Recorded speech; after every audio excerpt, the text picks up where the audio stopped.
Emily Harper, a weary waitress, pours coffee for a sharp-suited stranger at her rundown Queen's diner, hoping for a decent tip to pay the bills. Then she spies her mother's faded photo in his wallet, and his chilling rasp hints at a secret buried deep. What starts as a humdrum shift erupts into a storm of lost family, hidden regrets, and a billionaire's desperate bid for redemption. One trembling question, "Why is my mom in your wallet?" flips her world, dangling hope where hardship reigned. It's a tale of love and second chances you won't forget. And that one glance changed it all. The fluorescent lights buzzed faintly over the worn tables of Dottie's Diner, a small, grease-stained joint clinging to the edge of Queens, New York. It was early 2025, and the air carried the familiar tang of fried onions and stale coffee, a scent that clung to the chipped counters and faded checkered floors like an old friend. Behind the counter, Emily Harper wiped her hands on her frayed apron, her hazel eyes tired but kind under a messy bun of dark hair. At 22, she moved with the steady rhythm of someone who'd long traded dreams for duty, flashing a warm smile at Joe, a grizzled regular in a faded cap, as she scribbled his usual scrambled eggs and black coffee on her notepad. Emily was the heart of Dottie's, the kind of girl who remembered your order and asked about your day, even when her own was falling apart. 2 years ago, she'd been a college freshman, chasing a nursing degree until her mother, Grace Harper, got the diagnosis. A chronic lung condition that turned their lives upside down. Medical bills stacked up faster than Emily could count, so she swapped textbooks for a tray, working double shifts to keep the oxygen tank humming in their cramped apartment. Grace, once a spirited seamstress with auburn hair and a laugh that filled rooms, now lay tethered to tubes, her vibrance stolen by illness. Emily didn't complain, couldn't, because Grace was all she had left after her father vanished when she was a baby, a shadow she'd never known. The diner wasn't much, a relic of better days with cracked vinyl booths and a jukebox that hadn't played since the 90s, but it was steady, a lifeline of tips and small talk. Emily poured Joe's coffee, her hands steady despite the ache in her back, her mind drifting to the latest bill tucked under a dish at home. She'd make it work somehow. She always did. The bell above the door jingled, sharp and sudden, snapping her from her thoughts. She glanced up, expecting another familiar face, Joe's buddies or the delivery guy, but instead, a man stepped in, tall and sharp in a charcoal suit, silver threading his dark hair. He didn't fit here, not in this world of grease and grit, and as heads turned, Emily's brow creased. Something was about to shift. She could feel it. The bell's jingle still echoed as Emily watched the stranger step further into Dottie's Diner, his polished shoes clicking against the scuffed, checkered floor. He was tall, broad-shouldered, with silver streaks threading through his dark hair, a man who looked like he belonged in a Manhattan penthouse, not this grease-stained corner of Queens. The hum of the fluorescent lights felt colder under his gaze, and the regulars, Joe with his coffee, a couple of truckers in the back, turned their heads, whispers rippling like a breeze through the cramped space. Emily's brow furrowed deeper. Billionaires didn't eat here, not at a place where the coffee was strong, but the booths were cracked. She grabbed a menu, smoothing her apron, and approached him. "Table, for one," she asked, her voice steady despite the oddity of his presence. He nodded, sharp blue eyes scanning the diner before settling on her with an intensity that made her shift her weight. "Yes, thank you," he said, his tone smooth but clipped, like he was used to giving orders and having them followed. She led him to a booth by the window, the vinyl creaking as he slid in, his charcoal suit a stark contrast to the faded red seats. "I'm Emily. What can I get started for you?" she asked, pen poised over her notepad. "Coffee, black, and a grilled chicken sandwich," he replied, his gaze drifting out the window, then back to her, lingering a beat too long. "Coming right up," she said, jotting it down and hurrying off, the weight of those eyes prickling her neck as she moved behind the counter. 20 minutes later, Emily balanced his steaming mug and plate with practiced ease, weaving through the lunchtime clatter to his booth. As she set them down, she caught him staring at something in his hands. A leather wallet, flipped open to a faded photograph. His face softened, a flicker of pain crossing his sharp features, like he'd unearthed a memory he'd buried deep. Curiosity tugged at her, sharp and insistent, and she stole a glance at the picture. Her heart crashed to a halt. It was her mother, Grace Harper, not the frail, graying woman tethered to an oxygen tank now, but Grace from years ago, vibrant and laughing, her auburn hair spilling over her shoulders in a cascade of life. Emily's breath hitched, her hands fumbling the mug so it clinked hard against the table. She blinked, certain she'd imagined it, but the image stayed, seared into her mind. Grace, young and whole in this stranger's wallet. Why? A friend? A relative? No, her mom never spoke of anyone like this, not in all the stories of her seamstress days. Emily's father was a ghost, gone before she could crawl, a name she didn't even know. Her pulse raced, questions clawing up her throat. She forced a smile, shaky now. "Enjoy your meal," she mumbled, turning fast before he could see her trembling hands, and darted back to the counter. Pouring Joe another coffee, she tried to steady herself, but her mind spun. Who was he? When it was time for the bill, Emily steeled her nerves, the check trembling slightly in her grip as she approached his booth. He sipped his coffee, the wallet closed beside him now, but that photo burned in her thoughts. She slid the check across the table. "Here you go. Can I ask you something?" He looked up, eyebrows lifting faintly, a flicker of surprise in those piercing eyes. "Of course," he said, voice low. She faltered, then unleashed it, fierce and shaky. "That picture in your wallet. It's my mom, Grace Harper. How do you have it?"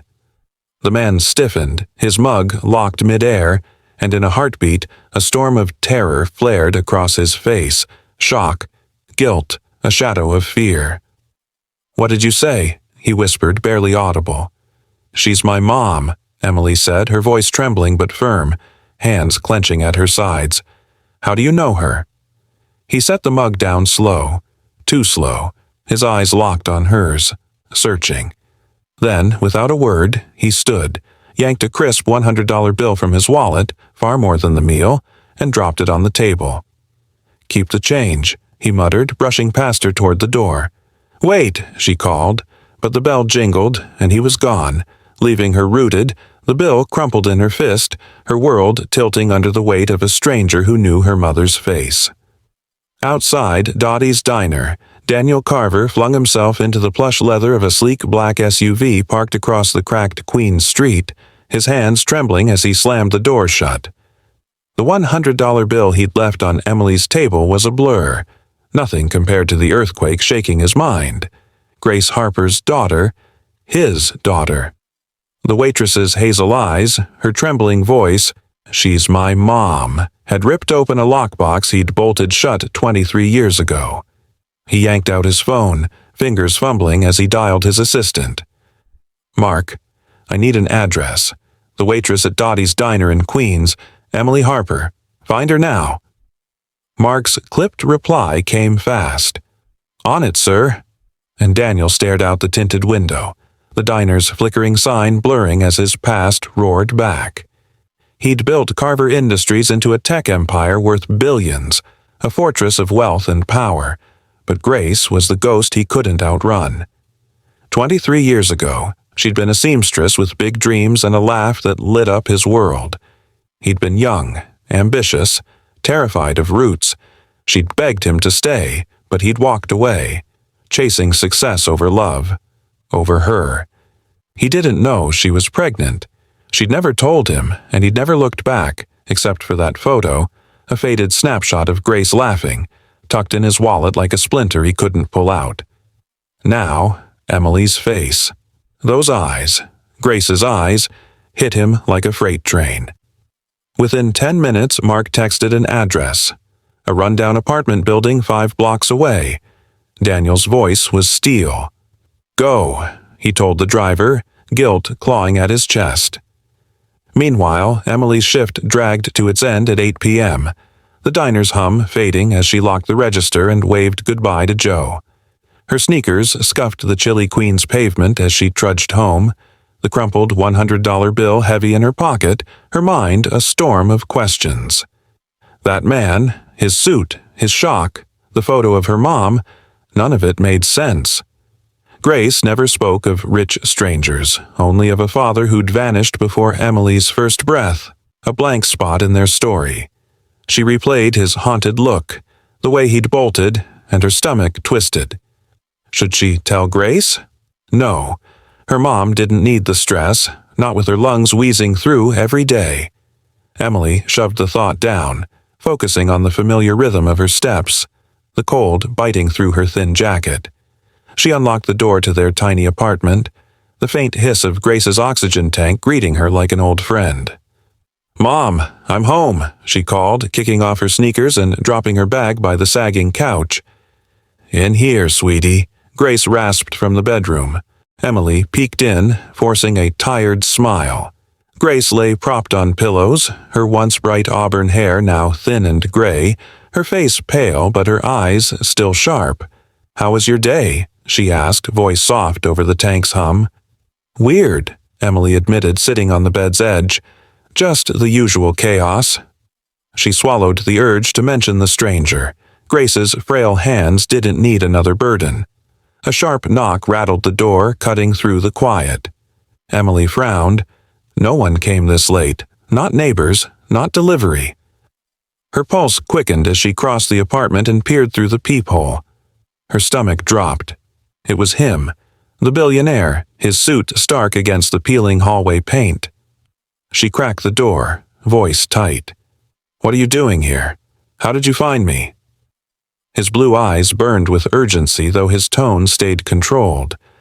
"I need to see your mother. Please." Every instinct screamed to slam the door. Stranger danger, her mom's safety, but something in his desperation, a crack in his polished shell, made her pause. "Why?" she demanded, gripping the frame. "I'll explain. Just let me in," he said, hands raised slightly, pleading. Against her better judgment, Emily stepped aside, heart hammering as he entered, his tall frame dwarfing the cramped living room. "Who is it, Em?" Grace called, faint but curious. Emily led him to the bedroom, her breath shallow, dread and hope tangling inside her. Grace's eyes widened as he stepped into view, the oxygen mask slipping from her face. "Daniel," she whispered, voice breaking like glass. "Grace," he breathed, stepping closer, his composure shattering. Tears brimmed in those sharp blue eyes.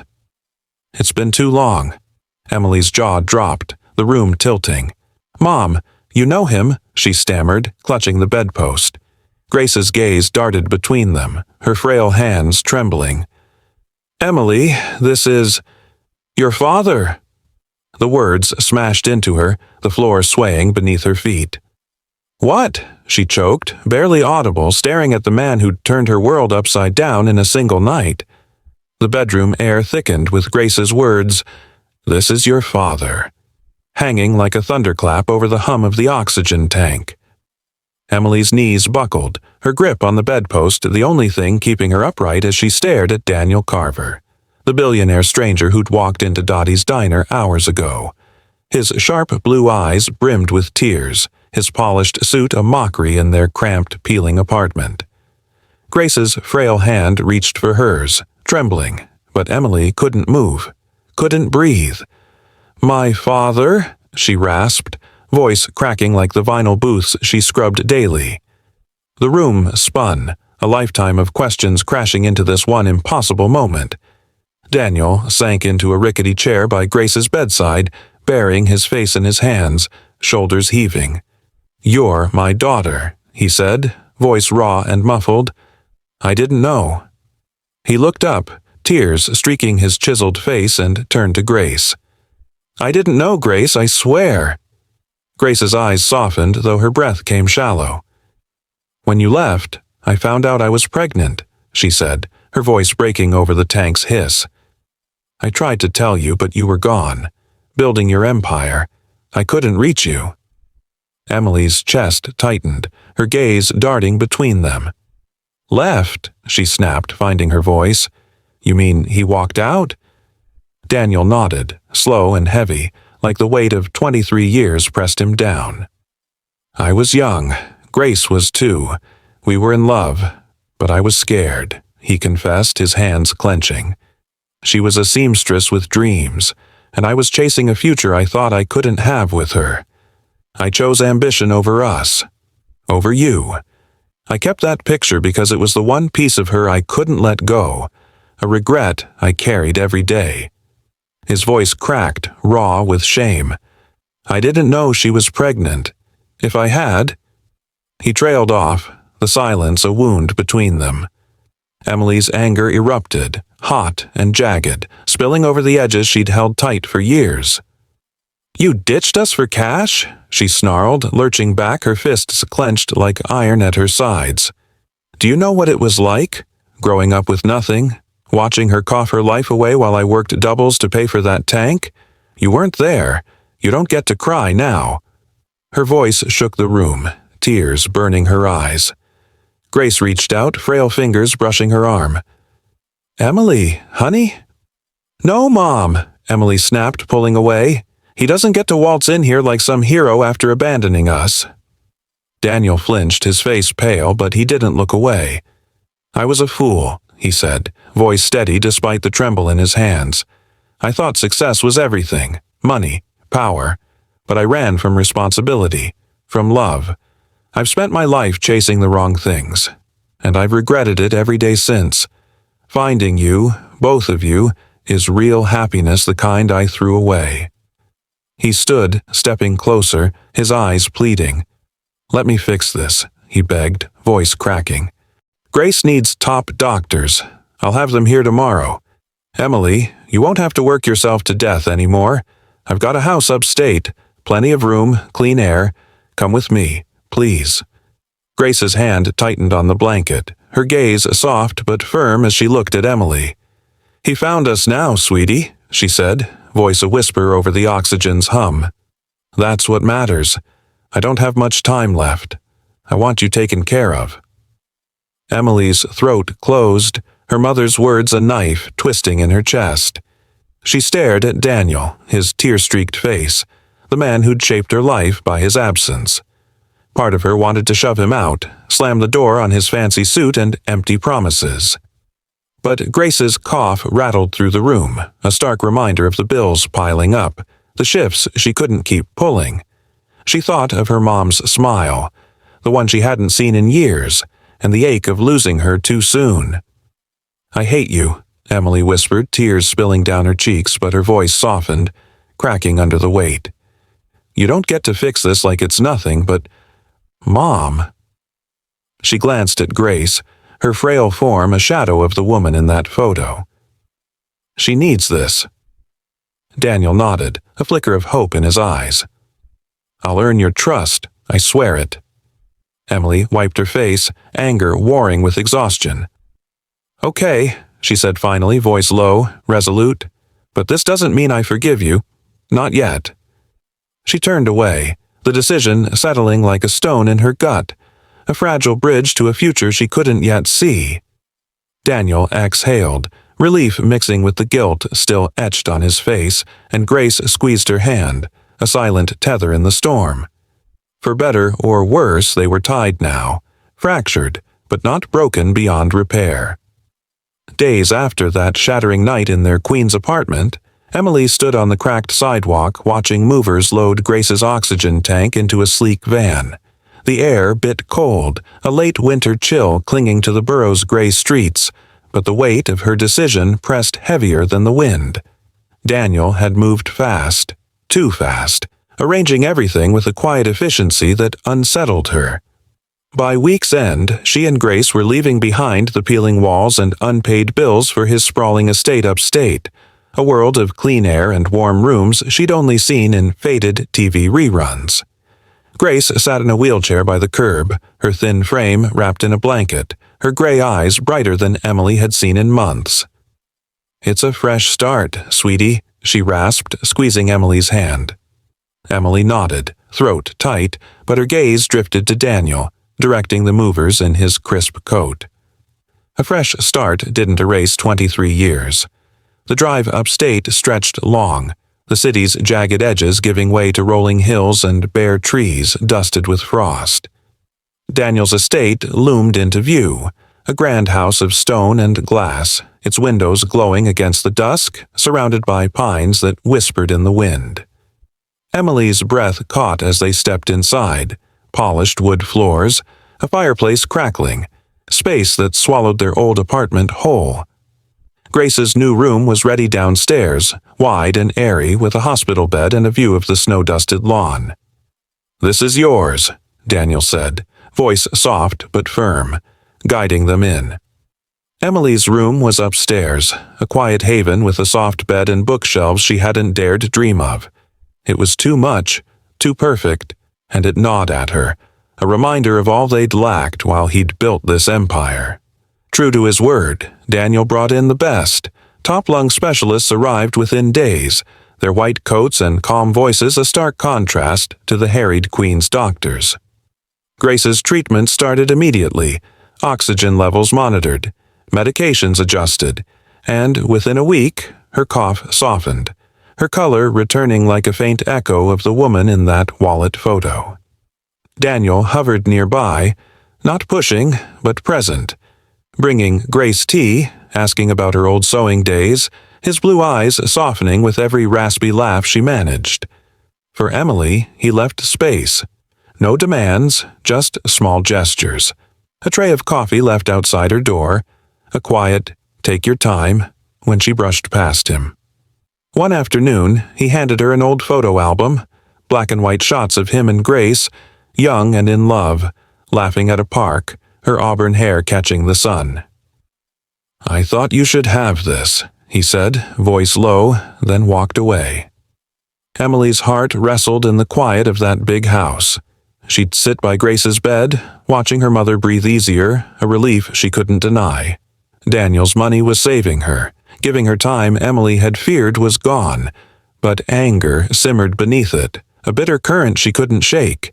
He'd left them, left Grace to stitch clothes until her hands bled, left Emily to grow up counting pennies while he stacked billions.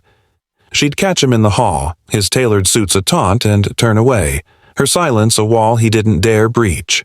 Nights found her pacing her room, the photo album unopened on her dresser, its weight pulling at her. Did he think pictures could fix a lifetime? She wanted to hate him, to keep him the villain who'd abandoned them, but Grace's growing strength chipped at her resolve, a crack she couldn't seal. One evening, as the first snowflakes of the season dusted the estate's windows, Emily wandered into the library. A warm room of leather chairs and tall shelves, the fire casting shadows on the walls. She sank into a chair, the photo album finally in her hands, its cover worn from years of Daniel's touch. She tore it open, her breath snagging on the first page. Grace, blazing in a sundress, laughing as Daniel spun her in a park, his grin wide and unguarded. Page after page they glowed. Picnics, dances, stolen kisses, two kids in love before the world pulled them apart. Emily's fingers traced Grace's face, so alive then, and a tear slipped free. She hadn't known this Grace, hadn't known this Daniel, not the cold billionaire, but a man who'd loved her mom, who'd kept these moments like a lifeline.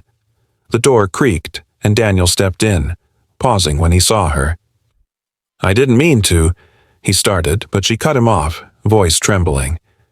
"You really loved her, didn't you?" He nodded, eyes glistening as he sank into a chair across from her. "More than anything. I was too young to see what I had, too scared to hold it. When I left, I thought I'd find something better, but I lost everything that mattered." His voice broke, raw and unguarded. "I didn't know about you, Emily. If I had—" She looked down at the album, tears blurring the photos. "I ached to despise you," she hissed, voice trembling. "But she's alive now, because of you." He leaned forward, tentative. "I'll spend my life making it right, for both of you." Emily closed the album, a sob catching in her throat, and for the first time she felt the wall between them crack, a fragile step toward something new. Weeks slipped by in the upstate estate, the late winter snow giving way to the soft greens of early spring, and with it, Grace Harper bloomed anew. The specialist Daniel brought in worked wonders. Her cough faded to a rare rasp, her cheeks flushed with a hint of the color Emily remembered from old photos. She'd sit by the wide windows in her downstairs room, the oxygen tank quieter now, sipping tea and watching robins flit across the lawn. One morning, Emily caught her humming, a shaky tune from her seamstress days, and Grace's smile, small but real, lit up the space like a long-lost sun. "I haven't felt this good in years, sweetie," she said, her voice stronger, reaching for Emily's hand. Emily squeezed back, tears prickling, the sight of her mother's revival, a balm she hadn't dared hope for. Daniel was a steady presence, his billionaire polish softened by the quiet care he poured into Grace. He'd bring her old sewing patterns he'd found in storage, sitting by her bed as she traced the faded lines with trembling fingers, her eyes sparkling with memories. "You made the prettiest dresses," he'd say, voice low and warm, and Grace would laugh, a sound Emily clung to like a lifeline. For her, he kept his distance respectful, letting her set the pace. Coffee left by her door, a nod when she passed him in the hall, but he was there, a shadow turning solid with every day. Emily watched it all, the anger that had fueled her slowly eroding under the weight of Grace's recovery and Daniel's quiet persistence. He wasn't the ghost who'd left anymore. He was the man keeping her mom alive. One evening, as the sun dipped low, painting the library in golden hues, Emily found Daniel alone, flipping through the photo album she'd left on the table. She hesitated at the door, then stepped in, her sneakers silent on the polished floor. "Mind if I sit?" she asked, voice soft but steady.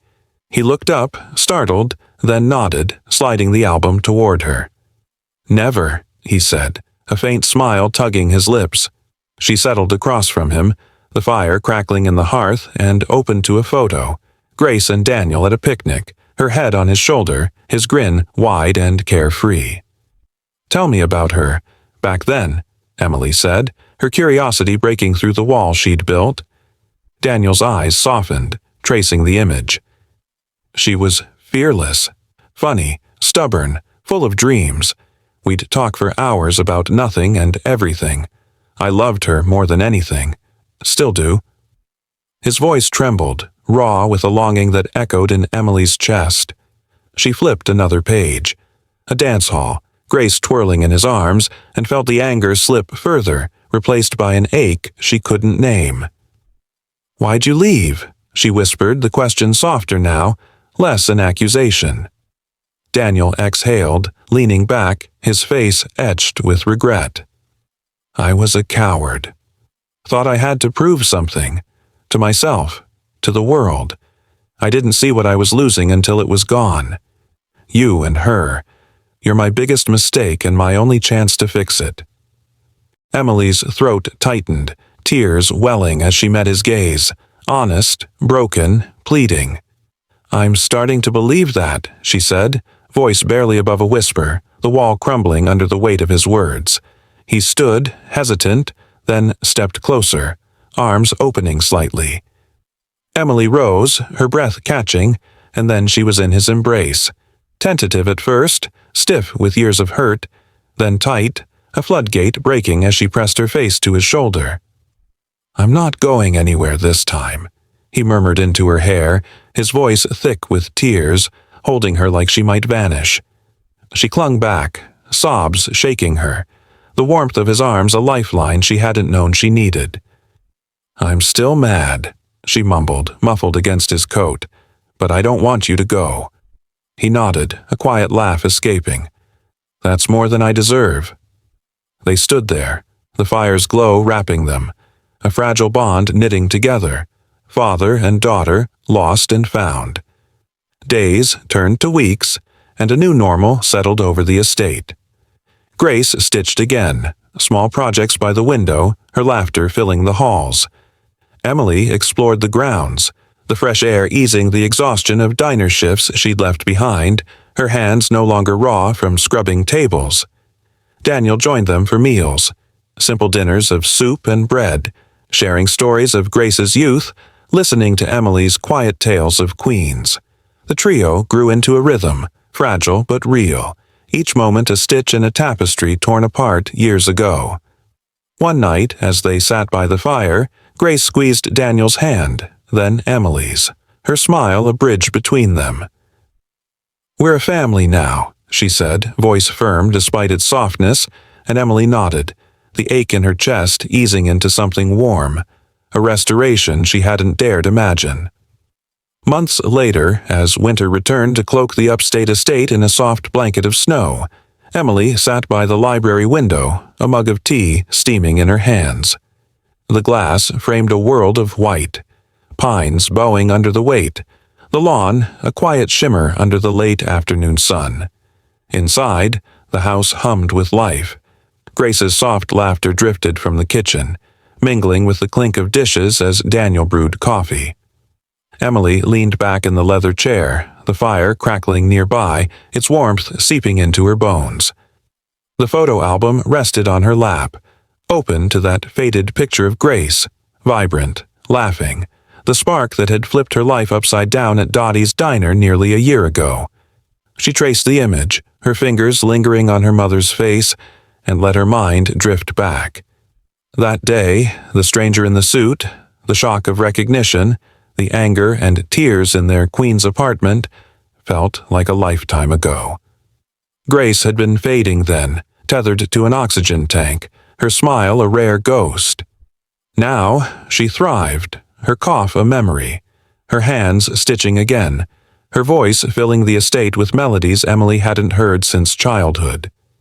Daniel, once a shadow in a wallet, was solid now, a father who poured coffee, told stories, stayed. Emily had fought it, clung to her hurt, but that library night, his arms around her, had melted the ice. She'd found a family, not perfect, not without scars, but real, a legacy stitched from regret into love. The kitchen door creaked and Daniel stepped in, 2 mugs in hand, Grace trailing behind with a plate of cookies. "Thought you might need company," he said, setting a coffee beside her, his smile tentative but warm. Grace settled into a chair, her gray hair catching the firelight, and grinned. "We're a team now, aren't we?" Emily nodded, tears prickling as she took Grace's hand, then Daniel's. A circle unbroken. The estate glowed around them, snow falling silent outside, a haven built from a single photo's truth. As Daniel squeezed her hand, Emily felt it. A legacy not of wealth, but of love, reclaimed and whole, a quiet promise that carried them forward into the light.